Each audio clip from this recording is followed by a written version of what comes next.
क्या अविद्यानामन्तस्तिमिरामिहिरद्वीपनगिरे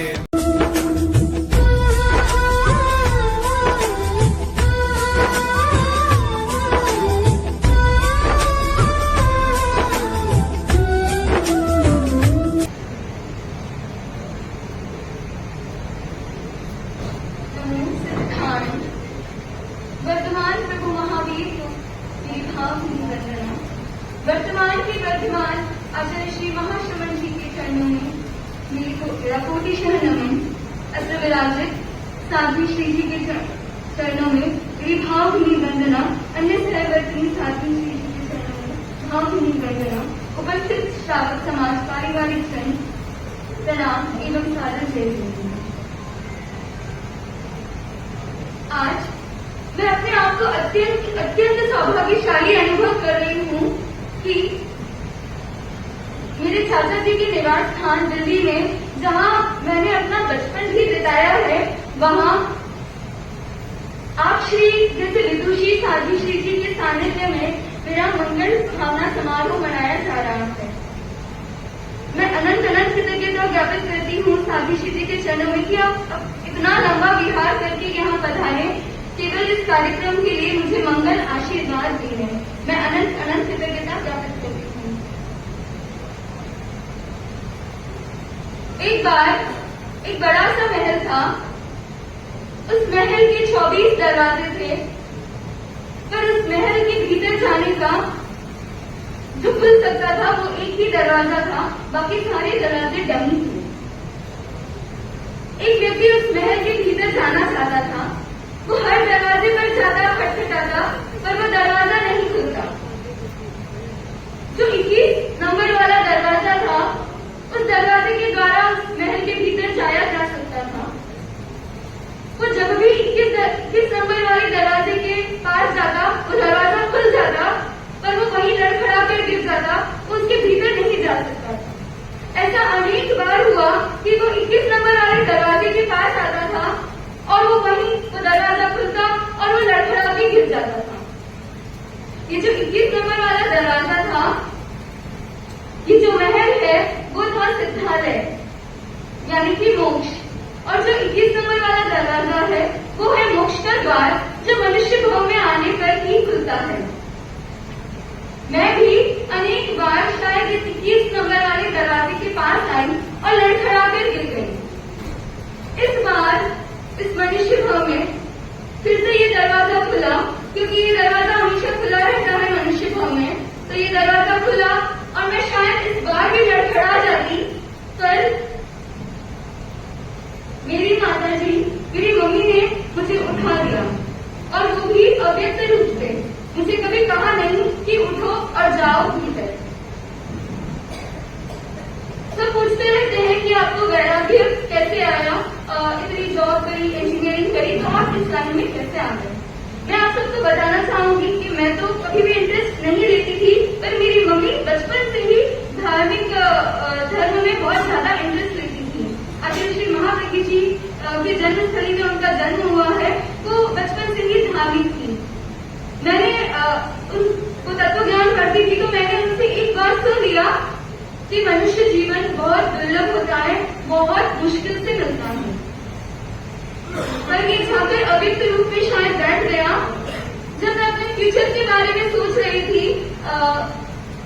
आगे का स्कोप डिसाइड कर रही थी कि मुझे आगे क्या करना है, मुझे किस प्रकार अपने सपनों को पूरा करना है, तब ये बात मेरे दिमाग में आई कि मनुष्य जीवन बड़ा दुर्लभ होता है, तो मुझे इसे सफल बनाना है, मुझे इसको वेस्ट नहीं करना है। तो इसको वेस्ट नहीं करने के लिए और भी बहुत सारे स्कोप सामने आए कि किसी की हेल्प कर सकते हैं, एनजीओ चला सकते हैं। पर फिर वापस मम्मी के तत्व ज्ञान की एक बात मेरे दिमाग में आई कि स्वयं के कर्म तो स्वयं को ही भोगने पड़ते हैं, आप किसी की कितनी भी हेल्प कर लो। इस बात ने जब मेरे दिमाग में आई, तब चिंतन चला और शायद वैराग्य का बीज प्रस्फुटित हो गया। तो मैं अपनी मम्मी के प्रति अनंत कृतज्ञता ज्ञापित करती हूँ कि उन्होंने मुझे इस भाव में ये द्वार खुला और इस भाव के अंदर जाने का, इस दरवाजे के अंदर जाने का अवसर दिया। ये बीज प्रस्फुटित हुआ और उसे वट वृक्ष का रूप दिया। साध्य श्री मधुबाला जी और साध्य श्री विज्ञान श्री जी की कृपा से उन्होंने मुझे मेरे वैराग्य को पुष्ट किया। मैं लगभग ऐसा होता है कि अब एक तो क्योंकि पहले से ही धर्म में इंटरेस्ट नहीं था तो परमिशन इतनी इजीली कैसे मिलती, पर ज्यादा समय नहीं लगा। मैं अपने मम्मी पापा की हेलो करने का कहना चाहूंगी कि बस उन्होंने इतना ही समय लिया कि उन्हें विश्वास हो जाए कि मेरा वैराग्य है, और 2 साल के भीतर मेरे पापा ने मुझे परमिशन दे दी। और आज जब उन्हें कोई पूछता है कि आप कैसे अपनी बेटी को भेजते, तो मेरे पापा बड़े गर्व से कहते हैं कि बेटी को विदाई तो देनी ही थी, मैं तो बहुत सौभाग्यशाली हूँ कि मैं दुनिया के सबसे बड़े घराने में अपनी बेटी को दे रहा हूँ। तो मैं बहुत ज्यादा सौभाग्यशाली हूँ कि मुझे ऐसा परिवार मिला। बचपन से ही मुझे शुरू से बहुत गर्व था। पूरे बरेलिया परिवार में हमारा परिवार बहुत बड़ा है, बहुत हंसते खिलते साथ में रहते थे, जॉइंट फैमिली में रहते थे। मैंने बचपन दिल्ली में 4 साल भी बिताए हैं। मैं अपने चाचा के बारे में कहूँ, डिसिप्लिन, अनुशासन और वात्सल्य का जैसे कॉम्बिनेशन है मेरे चाचा जी। डर भी लगता था पर डर नहीं भी लगता था। तो इतने मैं एक प्रसंग के साथ कहना चाहूँ, उन्होंने इतना डिसिप्लिन हमारे भीतर भरा कि ये मेरे शायद जीवन भर काम आएगा। जब हम छोटे थे, मैं और मेरे बड़े भाई, उनके बच्चे तो बहुत ज्यादा छोटे थे, वो इतना अनुशासन रखते थे कि रात को 8 साढ़े 8 बजे तक खाना हो जाना चाहिए, उसके बाद नहीं होना चाहिए। वो जब भी ऑफिस से आते थे, अगर हमारा भोजन नहीं हुआ होता तो हमें डांट नहीं पड़ती है, मेरे चाची और मेरी मम्मी को डांटते थे कि इनको खाना क्यों नहीं खिलाया।